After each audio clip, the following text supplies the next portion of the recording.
ప్రియ దేవుని బిడ్డ, ఈరోజు వాక్యము ద్వారా దేవుడు నీతోనూ నాతోనూ సర్వ మానవులతోనూ ఆయన సృజించి అరచేతిలో చెక్కున్న బిడ్డలందరితోనూ సూటిగా తేటగా మాట్లాడబోతున్నాడు. ఆ మాటలు ఎంతో విలువైనవి, పరిశుద్ధమైనవి. ఆ మాటలు అనాలోచితన కాక మీ హృదయంలో ఉంచుకొని ఆ వాక్యానుసారంగా నడిపినప్పుడు ఖచ్చితంగా దేవుని రాజ్యానికి వారసుడవుతాం. గత కొంతకాలం నుంచి పరిశుద్ధాత్మ దేవుడు ఏమని మాట్లాడాడంటే, దేవుని పిల్లలు దేవునికి వ్యతిరేకంగా ఉన్నప్పుడు దేవుని కోపం ఎలా గురవుతారన్నది దేవుడు మాట్లాడాడు. ఈ రోజున పరిశుద్ధాత్మ దేవుడు మనతో ఇర్మియా గ్రంథము ద్వారా 50వ అధ్యాయము 22వ వచనము ద్వారా దేవుడు మనతో మాట్లాడబోతున్నాడు. అసలు ఇర్మియా నుండి దేవుడు ఏం మాట్లాడుతున్నాడు? ఇర్మియా నుండి దేవుడు ఏం మాట్లాడుతున్నాడు? గత కొంతకాలం నుంచి పరిశుద్ధాత్మ దేవుడు దేవుని కోపం ఎవరెవరి మీదకి వస్తుంది అన్నది కొన్ని వాక్యాల ద్వారా మనతో మాట్లాడు. ఈ రోజున దేవుని కోపము బబులోను మీదకే వచ్చిందంట. ఎవరి మీదకి? బబులోను కల్దీయుల దేశానికి ఇర్మియా ద్వారా దేవుడు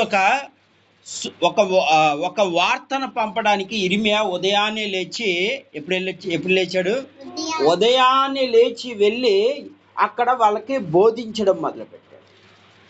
ఎందుకు దేవుడికి బబులోను మీద కోపం వచ్చింది? ఎందుకు కల్దీయుల మీద ఎందుకు కోపం వచ్చిందంటే, దేవుని పిల్లలైన వారిని బహుగా హింసించారు. వీళ్ళు ఏం చేశారు?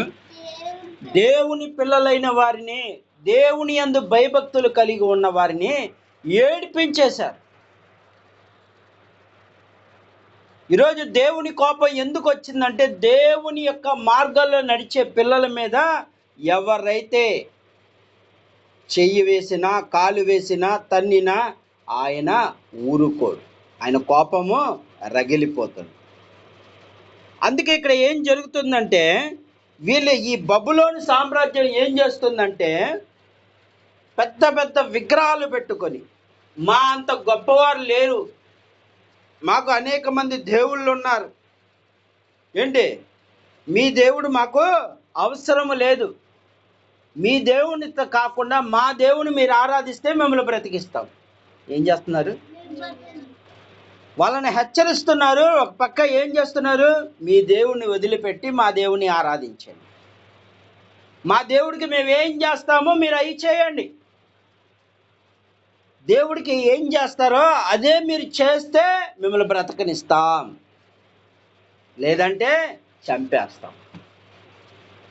చాలామంది ఏం చేస్తున్నారంటే, దేవుడికి బాగా ఇష్టం ఉన్న వాళ్ళు దేవుడు చెప్పిన వాటిని వాళ్ళు ఏదైతే దేవుడు అసహించుకున్నాడో వాటిని అసహించుకున్నందుకు వాళ్ళందరినీ ఏం చేశారు? చంపేశారు. వీళ్ళు నాశనం చేసేస్తున్నారు, ఎంతో మందిని చంపేస్తున్నారు. అందుకు దేవుని కోపం రగిలిపోయింది. ఈరోజు దేవుని వాక్యములు సెలవిస్తుంది, ప్రియ దేవుని బిడ్డ, దేవుడి పిల్లలు ఏడిస్తే దేవుడు ఊరుకోడు. ఆయన కోపము రగులుకుంటది. ఎలా ఉంటది? ఆయన కోపము రగులుకుంటది. మొన్నటి దాకా దేవుని పిల్లలు ఇలా బ్రతికారు, అలా బ్రతికారు. కానీ ఇప్పుడు దేవుని పిల్లలు యథార్థంగా ఉండి, పరిశుద్ధంగా ఉండి, నీతిగా యథార్థంగా జీవిస్తున్న పిల్లల మీద ఈ రోజున ఏం జరుగుతున్నాయి? పన్నాగాలు పన్నుపడుతున్నాయి. దేవుడి స్వరూపంలో ఉన్న పిల్లలు ఇప్పుడు దేవునికి తిరగబడ్డారు. కొందరు ఏం చేస్తున్నారంటే దేవునికి ఇష్టంగా జీవిస్తున్నారు. ఇప్పుడు ఎవరిని బాధిస్తున్నారు? దేవుడికి ఇష్టంగా ఉన్న వారిని ఇప్పుడు మనుషులు ఏం చేస్తున్నారు? బాధిస్తున్నారు. సాతాను పిల్లలు. ఆ రోజులు రాబోతున్నాయి. అందుకే దేవుడు ముందుగా ఈ వాక్యము ద్వారా హెచ్చరిస్తున్నాడు, ప్రియ దేవుని బిడ్డ, మీరు ఎంత దేవునికి దగ్గర అవుతున్నారో మిమ్మల్ని మభ్య పెట్టడానికి, మిమ్మల్ని దేవుడి నుంచి దూరం చేయటానికి పన్నాగాలు జరుగుతున్నాయి. అందుకే ఈరోజు దేవుని వాక్యములో సెలవిస్తుంది. ఏమంటున్నాడంటే, ఇర్మియా 50 అధ్యాయము 22, ఆలకించండి, దేశములో యుద్ధ ధ్వని వినబడుచున్నది, అది అధిక నాశన ధ్వని వినబడుచున్నది. ఏమంటున్నాడు? ఇర్మియా ద్వారా హెచ్చరిస్తున్నాడు బబులోను రాజ్యానికి, కల్దీయుల రాజ్యానికి చెప్తున్నాడు, దేవుని పిల్లల జోలికొచ్చారు మీరు. ఇక దేవుడు మీరు ఏ సంతోషమైతే పొందుతున్నారో ఆ సంతోషం అంతా నాశనం అయిపోయే రోజు రాబోతుంది. ఏమంటున్నాడు అక్కడ? ఆలకించండి దేశముల యుద్ధ ధ్వని. ఏ సంతోషముతో ఈ రోజున డీజేలు పెట్టుకొని ఆనందపడిపోతున్నారు, వాళ్ళందరికీ నాశనమయ్యే రోజు రాబోతుంది. ఈ మధ్య చాలా మంది ఏం చేస్తున్నారు అంటే దేవుని పిల్లలైన వారిని కూడా మభ్య పెట్టేస్తున్నారు. దేవుని పిల్లలైన వారిని కూడా మభ్య పెట్టేస్తున్నారు. ఈరోజు దేవుని కోపం రగిలిపోతుంది. వాళ్ళు కూడా లాక్కొచ్చేసి చేయండి, ఒక్కరోజు చేస్తే ఏమైంది, ఒక్కరోజేగా, వీళ్ళందరూ ఆనందపడాలా, మన ఊరు వాడ ఆనందపడాలి అని మభ్య పెట్టేస్తున్నారు. వాళ్ళకి ఇష్టం లేకపోయినా ఎక్కడ కొడతారో అని చెప్పి ఆ భయముతో లోబడిపోతున్నారు. వీళ్ళందరి యొక్క వేదన దేవుడు చూశాడు. అదే జరిగింది బబులోనులో కూడా. మీరు మీ దేవుని ఆరాధించడం మానేసి మా దేవుణ్ణి ఆరాధించండి, మాకు ఇష్టానుసారంగా ఉండండి, మేము ఏం చేస్తాము ఆ డ్యాన్సులు వేస్తాం, మీరు కూడా వేయండి, మేము తాగుతాం, మీరు కూడా తాగండి, మీరు కూడా చేయండి, తైతక్కలాడండి, రాత్రంతా జాతరలు చేయండి. చెయ్యని వారిని అందరినీ ఏం చేస్తానంటున్నారు? చంపేస్తామంటున్నారు. ఏమంటున్నారు? చేయని వారిని అందరినీ చంపేస్తాం అని ఎప్పుడైతే రాజు బెదిరించడం మొదలు పెట్టాడో ఇర్మియా దగ్గరికి వెళ్ళిపోయాడు దేవుడు. ఎవరి దగ్గరికి వెళ్ళిపోయాడు? సేవకుడి దగ్గరికి వెళ్ళిపోయాడు. ఇర్మియా, నా పిల్లల్ని బబులోను సామ్రాజ్యము, కల్దీయుల సామ్రాజ్యము బొగు ఏడ్పించేస్తున్నారు. నువ్వు వెళ్ళి ఈ రాత్రి ఉదయకాల సమయంలో వెళ్ళి నా గురించి చెప్పు. నువ్వు ఏ ధ్వని అయితే ఆనందపడుతున్నావో, ఏ సంతోష ధ్వని అనుకొని ఆనందపడుతున్నావో వాటికి ఒక రోజు నాశనం తేబోతున్నాడు అని ముందుగా హెచ్చరించు అని చెప్పాడు. ఇర్మియా వెళ్ళి ఏం చేశాడు? హెచ్చరిస్తున్నాడు. దేవుడు ఈ విధంగా చెప్పాడు, కల్దీయుల రాజా, బబులోను సామ్రాజ్యమా, మీ అందరి రోజులు దేవుడు లెక్కించేశాడు. దేవుని పిల్లల్ని ఏడిపించేశారు, మీరు అవసరమైతే చంపేశారు. వాళ్ళ రక్తధ్వని దేవుడికి వినపడింది. అందుకే మీ ధ్వనిలన్నీ ఆగిపోయే రోజు రాబోతుంది. దేవుడు కోపం రగిలిపోయిందని ఎవరికి చెప్తున్నాడు? ఇర్మియా అక్కడున్న ప్రజలకు, అక్కడున్న ఒక రాజు దగ్గరికి వెళ్ళి మాట్లాడుతున్నాడు. అక్కడున్న సమాజం అందరికీ చెప్తున్నాడు, ఇది దేవుని వాక్కు. ఏమంటున్నాడు అక్కడ? సర్వభూమి కొట్టుకొనుచు సమ్మెట తగి బొత్తిగా విరగగొట్టబడును, అన్య జనుల్లో బబులోను బొత్తిగా పాడైపోను. ఎవరెవరు పాడైపోతారు? మభ్య పెట్టినవారు, దేవునికి వ్యతిరేకంగా జీవించిన వాళ్ళందరూ ఏమైపోతారు? అన్య జనులతో సహా బొత్తిగా పాడైపోతాను. ఏ విగ్రహాలైతే నువ్వు పెట్టుకున్నావో, దేవుడని పూజించుకున్నావో వాటి చేతుల్లోనే నీకు నాశనాన్ని ఏర్పరిచేస్తాడు దేవుడు. మీరు అన్నీ నాశనమైపోతారని దేవుడు ఇర్మియా ద్వారా చెప్తున్నాడు.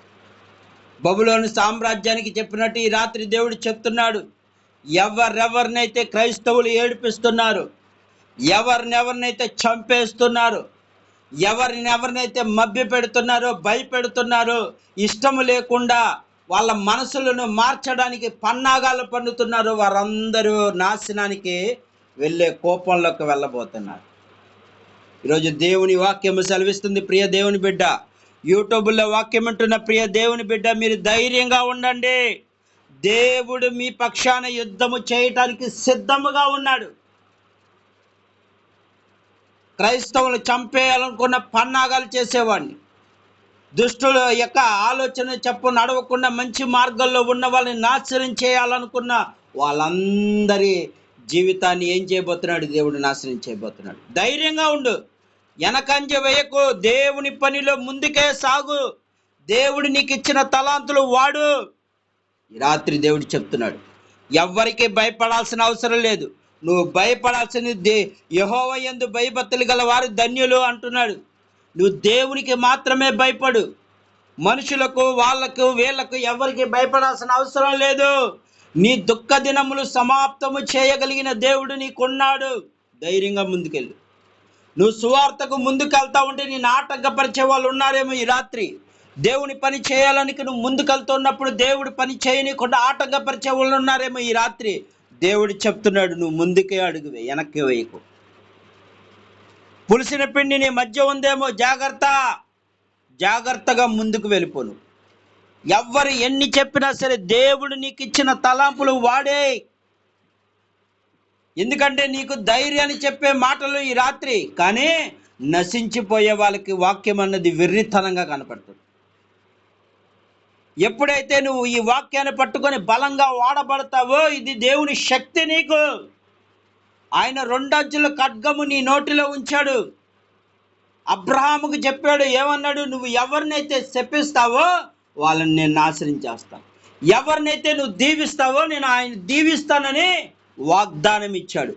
అబ్రహాం అనగా విశ్వాసులకు తండ్రిగా ఉన్న మనం ఎప్పుడైతే దేవుని యందు విశ్వాసం ఉండి దేవుని కోసం నిలబడుతున్నావో, నీవు కూడా దేవుడు అదే ఆశీర్వాదాన్ని నీకు కూడా ఇచ్చాడు. గుర్తుపెట్టు. నీ పితరులకు ఇచ్చిన ఆశీర్వాదం నీకు కూడా చెల్లుతుంది. నీ తల్లిదండ్రులు దాచిపెట్టిన ఆస్తి ఏ విధంగా చెల్లుతుందో, నీ పితరులకు ఇచ్చిన ఆశీర్వాదం నీకు కూడా చెల్లుతుంది. ఈ రాత్రి దేవుడు చెప్తున్నాడు, ప్రియ దేవుని బిడ్డ, ముందుకెళ్ళిపో. యవ్వన కాలంలో కాడి మోస్తున్న బిడ్డలారా, మీరు వెనకంజ వేయొద్దు. ఏంటి శ్రమలు, ఏంటి ఇబ్బందులు, మేము మంచి కార్యము చేయటానికి ముందుకెళ్తూ ఉంటే ఏంటి ఆటంకాలని వెనకంజ వేయొద్దు. దేవుడు చెప్తున్నాడు. ఆయన ఏమంటున్నాడంటే, ప్రతి ఒక్క కన్నీటిని నాట్యంగా మార్చిపోతున్నాడు. ఈ రాత్రి దేవుని సన్నిధానంలో ఎవరైతే కన్నీరు కారుస్తున్నారు, ఎవరైతే బాధపడుతున్నారు, దేవా నేను నీతిగా యథార్థంగా ఉంటే నా మీద లేనిపోని నిందలు వస్తున్నాయి, నేను పరిశుద్ధంగా జీవిస్తే నా పరిశుద్ధతను చెడగొట్టాలని ఎంతోమంది పన్నాగాలు పన్నుతున్నారు, నాకు నువ్వు తోడుండి విజయాన్ని దయచేయి అన్నాడు. దావీదు ఏం చేశాడంటే, యుద్ధము యెహోవాదే అని ఒకే ఒక్క రాయితో కొట్టాడు. గొలియాతు కుప్పకూలిపోయాడు. అలాగే నువ్వు కూడా ఒకే ఆయుధము పట్టుకొని వెళ్ళు. విశ్వాసం అనే ఆయుధం పట్టుకొని వెళ్ళు. ప్రార్థన అనే ఆయుధం పట్టుకొని వెళ్ళు. నీవు ఒక్క గురి కొట్టినప్పుడే, నువ్వు ఎప్పుడైతే ప్రార్థనతోనూ వాక్యముతోనూ ఏ విధంగా అయితే ఆ రాయిని ఒడిసిలో వేసి విసిరి కొట్టగా గొలియాతు ఏ విధంగా పడిపోయాడు, నీ కుటుంబంలో ఏ సాతాను పొంచి ఉందో అవన్నీ కుప్పకూలిపోతాయి. రాత్రి యుద్ధము యెహోవానే చేస్తాడు. ధైర్యంగా ముందుకెళ్ళిపో. ఎవ్వరు ఎన్ని చెప్పినా ఆగవద్దు. ఈ భూమి మీద దేవుడి నిన్ను పంపించింది ఊరికనే కాదు. నువ్వు ఏదో కూర్చొని తిని తిరగడానికి కాదు. నశించిపోతున్న వారిని వెతికి రక్షించడం కొరకే నిన్ను ఈ భూమి మీద ఉంచాడు. కరోనా కాలంలో ఎంతోమంది నశించిపోయారు, ఎంతోమంది చనిపోయారు, కానీ నీకు బ్రతుకునిచ్చాడు. ఆ బ్రతుకునిచ్చిన దేవుడు ఒక మాట అడిగితే నువ్వు ఏ సమాధానం చెప్తావు? ఇంతమంది చనిపోయిన స్థితిలో, పాతి పెట్టే స్థితిలో నిన్ను ఉంచకుండా నేను బ్రతికించాను, నువ్వు నా కోసం ఏం చేశావు అని అడిగితే నువ్వేం సమాధానం చెప్తావు? నా గురించి నీ సాక్ష్యం చెప్పావా అని అడుగుతాడు. చెప్పావా? ఈ రాత్రి నీ మనస్సాక్షిని అడుగు. దేవుడు నన్ను బ్రతికించాడని ఎంతమంది సాక్షిగా ఉన్నావు? ఎంతమంది దేవుడి గురించి నువ్వు చెప్పావు? ఎంతమంది దేవుని మందిరానికి నడిపించావు? ఉదయం నుండి రాత్రి వరకు నిన్ను కాపాడుతున్న దేవుడు ఎన్నో కష్టాల నుండి, బాధల నుండి, ఇరుకుల నుండి, ఇబ్బందుల నుండి, శ్రమల నుండి, వ్యాధుల నుండి, ఎన్నో సమస్యల నుండి, సాతాను బంధకాల నుండి నిన్ను విడిపిస్తున్న దేవుడికి నువ్వు ఏం చేశావు అని దేవుడు ప్రశ్నిస్తున్నాడు. మరి ఈ రాత్రి నువ్వేం చేయబోతున్నావు? దేవుడు అంటున్నాడు. కానీ అక్కడ బబులోను సామ్రాజ్యంలో దానియేలు ఉన్నాడు. దానియేలు ఏం చేశాడు? దేవునికి ప్రార్థన చేస్తే 4 రోజులు ఏ దేవుడికి ప్రార్థన చేయకూడదు అన్నా సరే, మీ ప్రాణం వెళ్ళి ఆ సింహ బోన్లో పడవేయబడుతుందని అన్నా సరే ఏం చేశాడు?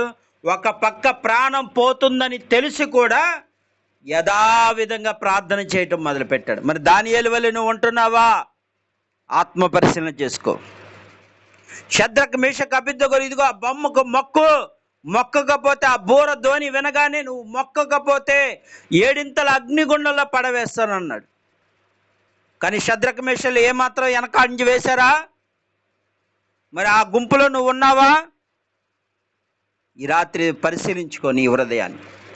దేవుని వాక్యంలో సెలవిస్తుంది ప్రియ దేవుని బిడ్డ, షద్రక మేషక అబేద్నెగోలలో వాళ్ళు ఏడింతల అగ్నిగుండంలో పడవేసినా వాళ్ళ యొక్క ఒక్క ఎంటుకు కూడా కాలేదంట.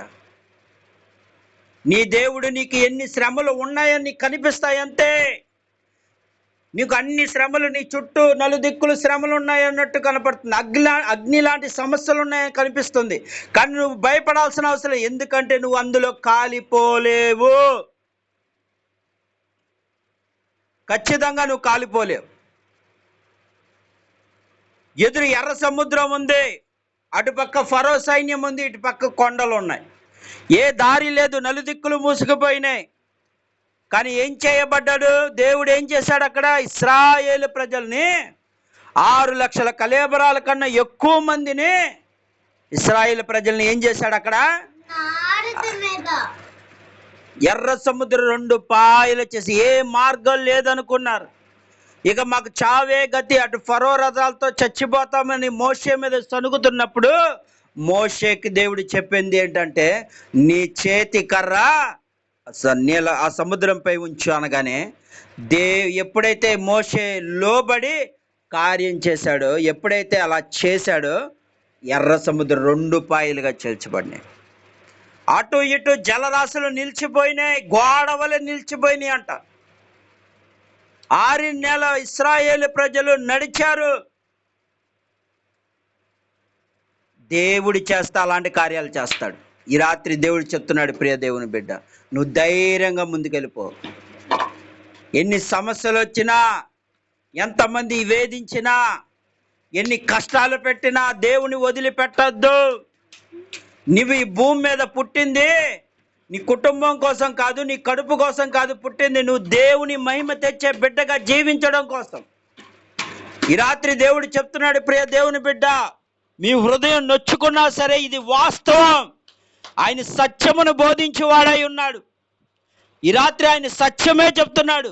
మీరు పుట్టింది ఏదో సంపాదించాలని, ఏదో తిని తిరగాలని కాదు. దేవుడు సృష్టించింది నశించిపోతున్న వారిని వెతికి రక్షించి పరలోకములు. అందుకే దేవుని వాక్యములో ఒక మాట ఉంటుంది, ఆకలి కొన్ని వారు తృప్తిపరచబడతారు. ఇక్కడ కాదు తృప్తిపరచబడేది, పరలోకంలో. మీరు అనుకుంటారు ఇది వాక్యములో ఉన్నది కదా, దేవుడు తృప్తిపరుస్తున్నాడు. మీరు అనుకుంటున్నారు ఈ తృప్తి ఏ ప్రయోజనం లేదు, శరీరానికి సంబంధించిన ఆహారము క్షయమైనదని ప్రసంగి అంటున్నాడు. సూర్యుడి కింద నాకు అన్ని వ్యర్థంగానే కనపడుతున్నాయి అంటున్నాడు సొలొమోన్. వారి పాడిన ప్రయాసంతా నాకు వ్యర్థంగా కనపడుతుంది. కానీ దేవుని కోసం ఎవరైతే నిలబడుతున్నారో, దేవుని కోసం ఆరాటపడుతున్నారో, దేవుని పని కొరకు నిలబడుతున్నారో వారందరూ నాకు శ్రేష్ఠులుగా కనపడుతున్నాడు ప్రసంగి. ఈ రాత్రి ప్రసంగి గ్రంథము చదివిన మీరు ఒక్కసారి ఆలోచించేయండి. దేవుడు చెప్తున్నాడు, బొత్తిగా ఈ ప్రపంచాన్ని నాశనం చేసే రోజు రాబోతుంది. అనేక చోట్ల ఈ రోజున విచ్చలవిడితనంగా డాన్సులు వేసుకుంటూ దేవునికి అసహ్యంగా కనపడుతున్నారు మీరు. అందుకే దేవుడు ఈ రాత్రి చెప్తున్నాడు, మీ ధ్వనులన్నీ ఆగిపోయే రోజు రాబోతుంది. యుద్ధ ధ్వని మొదలవుతుంది, దేవుని ఉగ్రత ధ్వని మొదలవుతుంది, దేవుని యొక్క సామ్రాజ్యం మొదలవుతుంది, దేవుని పరిశుద్ధుల యొక్క సావాసం మొదలవుతుంది. ఈ రాత్రి దేవుడు చెప్తుంది, ఇది వాస్తవం. నమ్మినా నమ్మకపోయిన ఇది పరిశుద్ధాత్మ దేవుని యొక్క వాక్యం. ఈ రాత్రి దేవుడు చెప్తున్నాడు, నీ బ్రతుకును మార్చగలిగే దేవుడు ఒకడున్నాడు. నీ పరిస్థితులు మార్చగలిగిన దేవుడు ఒకడున్నాడు. ముందుకే సాగు. రేపు దేవుడి దగ్గర నువ్వు తలదించుకునే స్థితిలో, ఆ తీర్పు దినములో నువ్వు తలదించుకునే స్థితిలో ఉండకూడదని ఈ రాత్రి నేను హెచ్చరిస్తున్నాడు. మారిపో, నీ జీవితాన్ని మార్చుకో. ఎందుకు ఆయన చెప్తున్నాడంటే, బబులోను అన్యజనులతో పాలి భాగస్థులైన బబులోను సామ్రాజ్యము, ఖలీదీయుల సామ్రాజ్యం మొత్తం దేవుడు ఏం చేయబోతున్నాడంటే నాశనం చేయబోతున్నాడు. ఈ రాత్రి దేవుడు చెప్తున్నాడు, దానియేలు ఒక సంఘటన జరిగింది. అక్కడ ఉన్న ఒక రాజు ఉన్నాడు.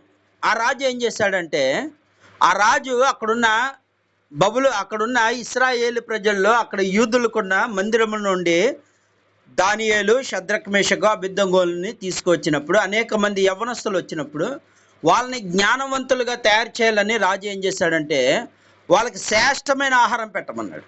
ఏం పెట్టమన్నాడు? శ్రేష్టమైన ఆహారం పెట్టమన్నాడు. నేను ఏది తింటానో, రాజు ఏం తింటాడో అదే వాళ్ళకి పెట్టండి.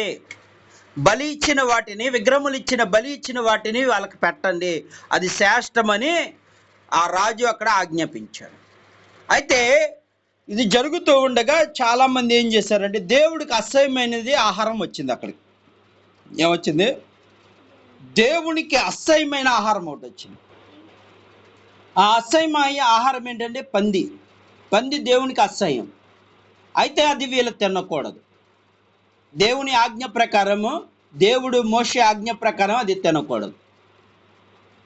ఈ షద్రక్, మేషకు, అబేద్నెగోలు వెళ్ళి దేవునికి ప్రార్థన చేద్దాం అనుకుంటే, మీరు ప్రార్థన కాదు ముఖ్యం, ముందు ఏం చేయాలి? మీరు ఆహారం తినండి, ఆ తర్వాత మీరు ఎవరికి పూజ చేసుకుంటారో మీరు చేసుకోండి అని వాళ్ళతో మాట్లాడటం జరిగింది.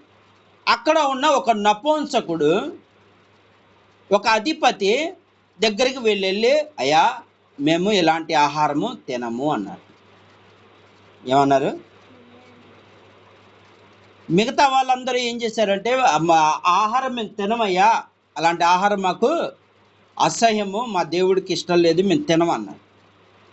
అదే బబులోను సామ్రాజ్యంలో వచ్చిన కొంతమంది యువకులు ఉన్నారు, కొంతమంది ఉన్నారు యవనస్తులు. వాళ్ళు ఏం చేశారంటే, మేము ఎప్పుడూ తినలేదు, మేము తింటామని వాళ్ళు వెళ్ళిపోయారు. ఎక్కడికి వెళ్ళిపోయారు? వాళ్ళతో పాటు ఉన్న వాళ్ళే కొందరు ఏమైపోయారంటే, షద్రకు, మేషకు, అబేద్నెగోలు, దానియేలు తప్ప మిగతా వాళ్ళందరూ వెళ్ళిపోయారు, మేము తింటాము అని. కానీ ఇక్కడ ఏమంటున్నాడంటే, దానియేలు ఏమంటున్నాడంటే, అయ్యా మేము అది తినాం, మా దేవుడికి బలి ఇచ్చిన వాటిని కానీ అలా తినొద్దని మా నిబంధన ఉంది, మేము తినమన్నారు. అలా నువ్వు తినకపోతే రాజు నన్ను చంపేస్తాడు, ఆయన 10 రోజుల్లో 12 రోజుల్లో మీ ముఖములో ఏ మాత్రం వెలితి కనపడినా నేను సరిగ్గా ఆహారం పెట్టలేదని చెప్పి నన్ను చంపేస్తాడు, కనుక మీరు తినాల్సిందే అన్నాడు. అప్పుడు దానియేలు అన్నాడు, అదే 10 రోజులు. ఎన్ని రోజులు? అదే 10 రోజులు మేము కూరగాయల ఆహారమే తింటాం, ఆకులు, అలములు ఇవి పెట్టండి, మేము అవి తింటాం అన్నారు. మేము మాంసం ముట్టుకో, మేము అదే తింటాం. ఏం తింటాం అన్నారు? కూరగాయల ఆహారమే పెట్టండి 10 రోజులు. ఒకవేళ మా ముఖములో ఏమాత్రం విచారం ఉన్నా, మా ముఖములో ఏమాత్రం తేజస్సు లేకపోయినా మీరు పెట్టిన ఆహారమే మేము తింటామని ఆయనకి చెప్పాడు. ఒకవేళ మీరు అప్పుడు అన్నాడు అధికారి, సరే 10 రోజుల్లో మీరు లేకుండా ముఖం మీద ఏమాత్రం ఏ మాత్రం ఇది కనపడితే మాత్రం అది ఖచ్చితంగా తింటాను అంటున్నారు. కాబట్టి వాళ్ళకి కూరగాయల భోజనం. వాళ్ళు రోజు ఏం చేసేవాళ్ళు? మొట్టమొదటిగా దేవునికి ప్రార్థన చేసి తింటం మొదలుపెట్టారు. వీళ్ళు ఏం చేసేవాళ్ళు? వీళ్ళతో పాటు వచ్చిన వాళ్ళు, వీళ్ళు కూడా ఎవరో యూదుల నుంచి వచ్చిన వాళ్ళు, వీళ్ళందరూ ఇక్కడ షద్రక్, మేషకు, అబేద్నెగోలను చూసి ఏం చేసేవాళ్ళు అంటే హేళన చేసేవాళ్ళు. చూసావా, మేము ఎంత శ్రేష్టం, రాజుగారు పెట్టే ఆహారం ఏం తింటున్నాం, రాజుగారు పెట్టే ఆహారం ఏం తింటున్నాం, మీరు చూడు ఆకులు తింటున్నారు, ఆ మొక్కలు తింటున్నారు, అవి తింటున్నారు, చూడు ఎంత బలమైన ఆహారం తింటున్నామని ఎగతాళి చేయటం మొదలుపెట్టారు. కానీ షద్రక్, మేషకు, అబేద్నెగోలు, దానియేలు ఏ మాత్రం వాటికి లోబడలా. వాళ్ళు వెళ్తున్నారు, ప్రార్థన చేసుకుంటున్నారు, తింటున్నారు. ఒకరోజు రాజుగారు వచ్చారు. రాజుగారు రాగానే వాళ్ళందరూ యువకులందరినీ నిలబెడితే ఎవరు కనపడుతున్నారు? దానియేలు, షద్రకు, మెషకు, అబేద్నెగోలు, ఈ నలుగురే కనపడుతున్నారు. ఈ నలుగురు అందంగా కనపడుతున్నారు. అప్పుడు రాజు అన్నాడు, ఎంత తేజస్సు, ఎంత అద్భుతంగా ఉన్నారు వీళ్ళు, యవ్వన కాలంలో ఇంత అందంగా ఉన్నారు ఏంటి వీళ్ళు ఏం తింటున్నారు అంటే, అప్పుడు ఆ సైన్యాధిపతి, అంటే అక్కడున్న నపుంసక అధిపతి అన్నాడు, అయ్యా మీరు ఇచ్చిన ఆహారం వీళ్ళు తినలేదు. ఏమన్నాడు? మీరు ఇచ్చిన ఆహారం తెల్లా, వీళ్ళు ఆకులు, మొక్కలు అవి తిన్నారు, అంటే కూరగాయల ఆహారం తిన్నారు. ఏంటి, కూరగాయల ఆహారం తింటే ఇంత తేజస్సు ఉంటుందా? రేపటి నుంచి మెనూ మార్చేసాడు. ఏం చేశాడు? మెనూ మార్చేశాడు అక్కడ. రేపటి నుండి ఈ దానియేలు, షద్రకు, మేషకు, అబేద్నెగోలు ఏదైతే తింటున్నారో అదే అందరికి పెట్టను. ఆఖరికి రాజు కూడా నేను కూడా అదే తింటా. ఇప్పుడు వీళ్ళందరూ ఏమైపోయారు? ఇప్పుడు ఇక్కడ దేవుడితో ఉన్న సావాసం చేసిన వాళ్ళందరూ వాళ్ళ పక్కకి వెళ్ళిపోయారు. ఇప్పుడు వీళ్ళందరూ కూడా ఏమన్నారు ఆ రోజున? దానియేలు, షద్రకు, మేషకు, చూసావా మేము ఎంత శ్రేష్టమైన ఆహారం తింటున్నాము, మేము ఎలాంటి బలమైన ఆహారం తింటున్నాము, మీరు చూడు ఆకులు అన్న. ఇప్పుడు వాళ్ళు ఏమైపోయారు? ఇప్పుడు వాళ్ళు ఏమన్నారు? రాజుగారి ఆహారం, రాజుగారు ఏం తింటున్నారో మాకు అదే పెడుతున్నారు. ఇప్పుడు రాజుగారి సైతం కూడా మార్చేశారు. అది మన దేవుడు పవర్. మన దేవుడు పవర్ అది. రాజుగారి ఆజ్ఞ కూడా మార్చేసేగలిగిన పవర్ వచ్చింది ఎవరికి? ఎవరు ఎవరు పాటించడం ద్వారా దేవుడికి మహిమ వచ్చింది? దానియేలు, షద్రకు, మెషకు, అబేద్నెగో. ఈరోజు దేవుడు చెప్తున్నాడు, ప్రియ దేవుని బిడ్డ, అలా నువ్వు జీవించగలుగుతున్నావా? నలుగురిలో ఉంటూ దేవుని మహిమ తెచ్చేవాడిగా జీవించగలుగుతున్నావా? వాళ్ళు ఎంతో ఆనందపడిపోయారు. ఇదిగో మేము రాజుగారి, బబులోను రాజుగారి యొక్క ఆహారం తింటున్నాం, మీరు చూడు ఏం తింటున్నారు. కానీ దేవుడు ఏం చేశాడు? మీరు దేన్ని చూసి ఆనందపడ్డారో అది దూరం చేశాడు. ఏది తినాలో, ఏది నా పిల్లలు తిన్నారో అదే పెట్టించాడు అందరూ. ఆఖరి రాజుగారు కూడా నాకు ఇదే ఆహారం పెట్టాలి. అది దేవుడు అలా చేయగలిగిన దేవుడు. ఊహించారా? వాళ్ళు ఎవరైనా ఊహించారా? రాజుగారు ఆ మాట అనేసరికి వాళ్ళ మతిపోయింది ఇక. అందుకే దేవుని జ్ఞానం ముందు ఏ జ్ఞానం నిలబడదు, గుర్తుపెట్టుకో. నువ్వు ఎంతటి సైంటిస్ట్ అయినా, ఎంత నీకు అన్ని నాలెడ్జ్లు ఉన్నా, దేవుని జ్ఞానం ముందు నీ జ్ఞానం వెర్రితనం. నేను అది కనిపెట్టా, ఇది కనిపెట్టా, నువ్వు ఏది కనిపెట్టినా సరే దేవుని జ్ఞానం ముందు నువ్వు వెర్రివాడివే. ఈ రాత్రి దేవుడు చెప్తున్నాడు, ప్రియ దేవుని బిడ్డ, నువ్వు దేన్ని చూసి గర్వపడుతున్నావో, ఏ దేవుణ్ణి చూసి గనపడుతున్నావో, ఏదైతే నువ్వు ఇదవుతున్నావో, ఒక రోజున మీరందరూ సిగ్గు తెచ్చుకునే రోజు రాబోతుంది. తలకాయ వంచుకుని సిగ్గు తెచ్చి ఆ రోజున ఎవరైతే ప్రగల్భాలు పలికారో, పాప వాళ్ళు కూడా వీళ్ళతో పాటు తినుంటే ఇప్పుడు వాళ్ళ ద్వారా కూడా దేవుడికి మహిమ వచ్చేది. వీళ్ళు ఏం చేశారు? దేవుడికి అసహ్యమని తెలిసి కూడా ఆహారం తింటకు వెళ్ళారు.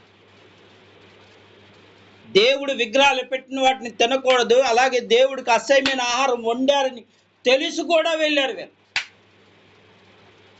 అందుకే వీళ్ళు ఏమైపోయారు? రాజుగారి కోపానికి గురైపోయి వీళ్ళల్లో ఏమాత్రమో జ్ఞానం కనపడతలేదు. వీళ్ళలో వాళ్ళందరినీ చూడగానే దేవుడికి అసహ్యం వేస్తుంది, వీళ్ళని పంపించేయండి, వీళ్ళందరినీ చెరసాలకి పంపించేయండి అన్నాడు.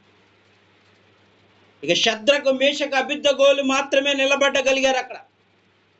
దానియేలు, షద్రకు, మేషకు, అబేద్నెగోలే మంచి జ్ఞానవంతులని అక్కడ రాజుగారికి తెలిసి, ఇక మీరే నేను రాజుగా ఉంటూ నాకు సలహా ఇచ్చే మంత్రిగా ఉండమని దానియేలుకి చెప్పాడు. ఎలాంటి వాళ్ళలో? ఒక సైన్యములో బానిసగా ఉన్న వాళ్ళు, బబులోను సామ్రాజ్యం అంటే ఆ రోజుల్లో బబులోను రాజ్యం అంటే అంత పెద్ద గొప్ప రాజు దగ్గర మంత్రి అయిపోయారు. ఆయన సలహాలు ఇచ్చే అంత గొప్ప ఆలోచన అయిపోయింది వాళ్ళది. దేవుడు అలా మార్చేస్తాడు, గుర్తుపెట్టుకో. నువ్వు దేవుని కోసం ఎవరైతే నిలబడుతున్నారో ప్రియ దేవుని బిడ్డ, దేవుడు నిన్ను అలా మార్చేయబోతున్నాడు. దానియేలు, షద్రకు, మేషకు, అబేద్నెగోలు ఎలాగ జీవించారు, దేవుని కోసం ఎలాగ బలంగా వాడుకున్నాడు, అలాగే మీరు కూడా దేవుని కోసం ముందుకు సాగుతూ ప్రాణాలు కూడా త్యాగం చేయడానికి సిద్ధమయ్యే మనసు నీలో ఉంటే, ఈ రాత్రి దానియేలు, షద్రకు, మేషకు, అబేద్నెగోలకు తోడై ఉన్న దేవుడు నీకు కూడా తోడుంటాడు. దేవుడు చెప్తున్నాడు, ప్రియ దేవుని బిడ్డ, దేవుడు చెప్తున్నాడు ఈ మాట. ప్రతి నిమిషము దేవుడు నిన్ను చూస్తున్నాడు, గుర్తుపెట్టుకో. నువ్వు నడక, నీ పడక, నీ ఆలోచన, నీ తలంపులు అన్ని దేవుడు చూస్తున్నాడు. నిర్లక్ష్యము చేయవద్దు. ఎవరు నన్ను పట్టించుకోవట్లేదు, నా ఇష్టానుసారంగా జీవిస్తానంటే కుదరదు. ఇక్కడ నీకు జన్మనిచ్చింది దేవుడు, ఈ భూమి మీదకి పంపించింది ఒక పశువునో లేకపోతే చీమ కానీ నీ భూమి మీదకి నీకు ఇవ్వలేదు, ఆయన స్వరూపాన్ని ఇచ్చాడు. అందుకే దేవుడు చెప్తున్నాడు, ప్రియ దేవుని బిడ్డ, దేవునికి ఇష్టంగా జీవించు. నువ్వు ఏ స్థలములోకి వెళ్ళా దేవునికి మహిమ తెచ్చే బిడ్డగా జీవించు. అప్పుడు నీవు కూడా దానియేలు, శద్రక్, మేషక్, అబేద్నెగోలు ఏ విధంగా అయితే పరిశుద్ధ గ్రంథంలో రాయబడ్డారో, ఎలాగ నీతిమంతులుగా తీర్చబడ్డారో అలాంటి జీవితం దేవుడు మీకు ఇవ్వబోతున్నాడు. ఈ రాత్రి దేవుడు చెప్తున్నాడు, మనసు మార్చుకోండి. ఇన్నాళ్ళు ఏదో అయిపోయింది, తప్పులన్నీ జరిగిపోయినాయి, ప్రభు దగ్గర పాదాల దగ్గర పడి కన్నీరు కార్చి, అయ్యా మాకు కూడా అలాంటి జీవితం దయచేయి, మేము కూడా అలాగే బ్రతకాలి, మేము కూడా ఆ అన్యజనుల వలె నాశన కోపంలో ఉండకుండా పరిశుద్ధుల సావాసంలో ఉండాలని నువ్వు ఎప్పుడైతే ప్రార్థన చేస్తావో నీవు దేవుని ఉగ్రత నుండి తప్పించబడతావు. ఈ కొద్ది మాటలు దేవుడు దీవించిన